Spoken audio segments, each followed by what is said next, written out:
Hi everyone.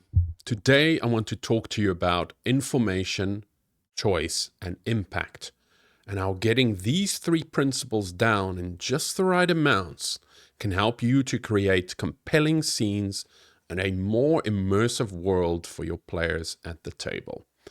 Now, in order to help me go through some of these concepts and where I've was first exposed to them in a more serious philosophical or game mastering theory sense, I'm going to be sharing some pages from one of my favorite. It's my favorite system for a one-shot ever, Electric Bastionland, based off of the Into the Odd system by Chris McDowell. But mainly, this is one of my top three easily best GMing sections that I've ever read. This just oozes incredible game design and tips for you as a GM. I really recommend picking this up. Links are in the description below. But let's talk about the ICI doctrine, as he calls it here, information, choice, impact. Now, he does say that doctrine is maybe a bit of a strong word, and I'm just going to paraphrase here, but it's a 3-beat tempo that when you get this down in the game, and you get it just spot on and in the right amounts, this is just going to make a game feel impactful, the game itself. So let's start reading here from information. Oops. In RPGs, questions are gameplay. Players cannot make a proper choice unless they have enough information.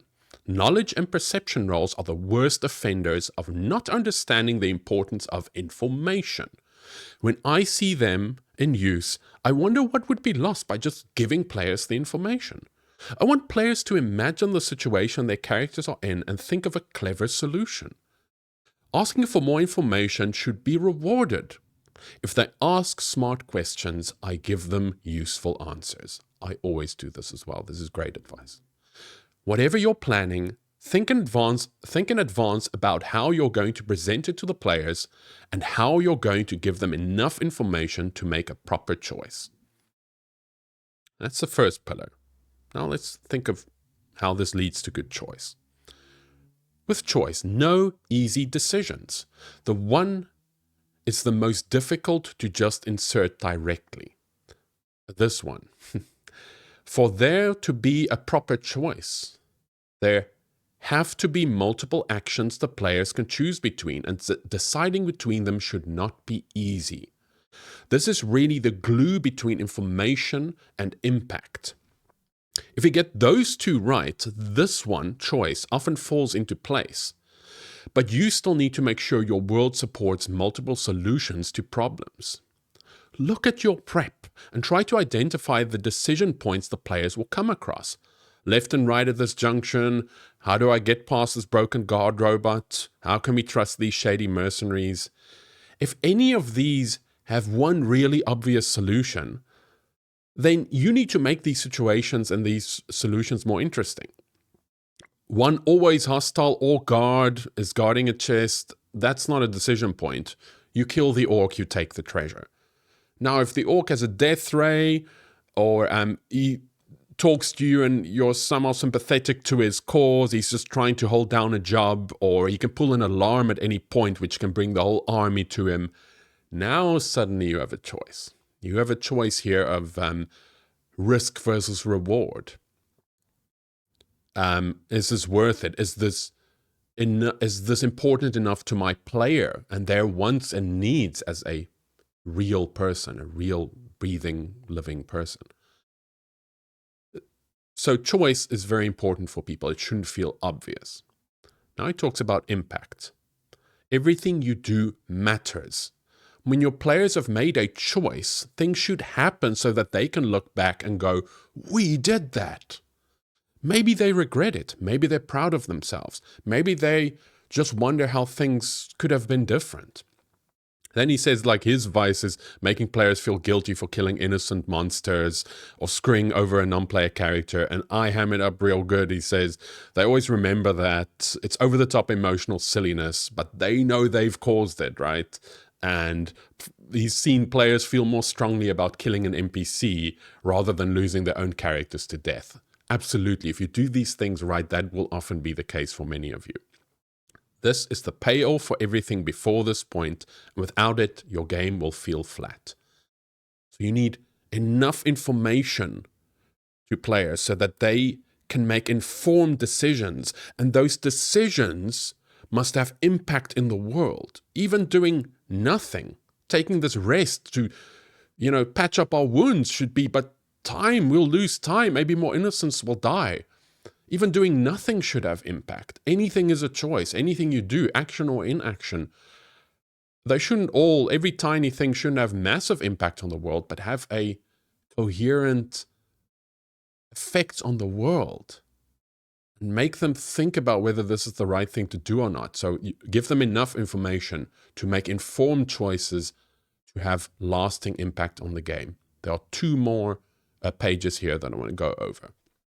Just expounding on this a little bit. Informed danger and death. When players die, they should look back and see where they went wrong. If they can't do that, they probably did not have enough information. If in doubt, match the amount of information you give the players to the amount of danger at hand, and then add a bit more to be sure. Situations without danger don't need lots of information, but players should know that when you're spelling out specific details and hazards, the danger is real. Death traps are a perfect example. You can have a turret that ceaselessly showers intruders with explosive fire, most likely killing a character in seconds, but you have to telegraph it. Where was I? You don't have to reveal the whole thing. Generally, you can choose to reveal the trigger or the hazard itself. In this case, you can have the turret be visible before the players are vulnerable to it. You could show a corridor filled with bullet-ridden bodies, or you could have a scanner visibly sweeping the room with red light.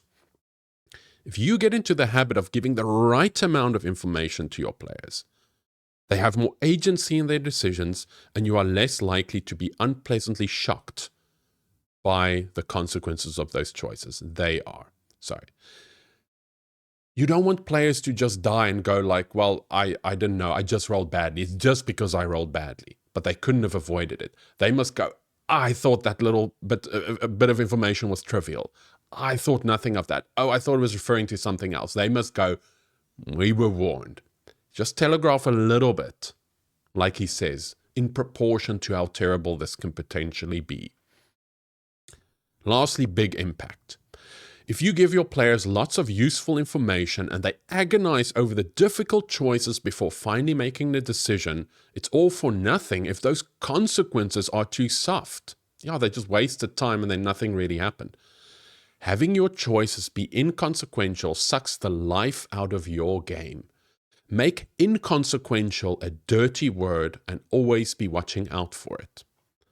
Then he says monsters should not have abilities like this, and I'll just give one example. Also, everyone, bear in mind, with Into the Odd and this game, you do not roll for to hit, so there can't be an unimpactful attack round.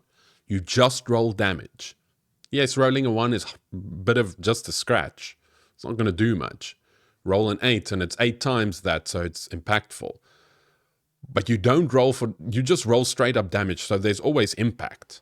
And now he's like, all surrounding the beast must succeed at a dex save or take d12 damage. He does his whirlwind attack.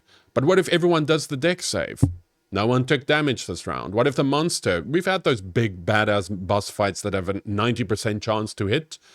He rolls and he fails 3 rounds in a row. So the monster had no impact. The boss fight within 4 rounds had no impact on the players. So he's like, this whirlwind flail where he does d10 damage, rewrite it. Maybe you see the beast get more and more worked up, ready to explode, ready to do his big flail attack. You can even telegraph it, and then it says, design it like this. No saves, d10 damage to everyone surrounding the beast. Impact. Some games like Dragonbane does this really well as well. Monsters roll on a table, and every round they do some mega awesome attack that has impact. It just don't have anything inconsequential. It should be choices that will lead, information will lead to choices, and then that will have an impact on the party. Good, bad, lasting, regretful, be bad for other people in the world that they care about, maybe not them directly. Anyhow, let me finish this off. Players remember the encounter where two of them lost limbs as the land whale they were fighting exploded. They don't remember the encounter where they easily fought off some mindless grey humanoids. Everything the group does has a massive impact on the world. They killed that stray dog. The street urchin gang that look after him are coming for you now. You donated a bunch of money to this cult. They now bounce between treating you like royalty and trying to sponge more money from you.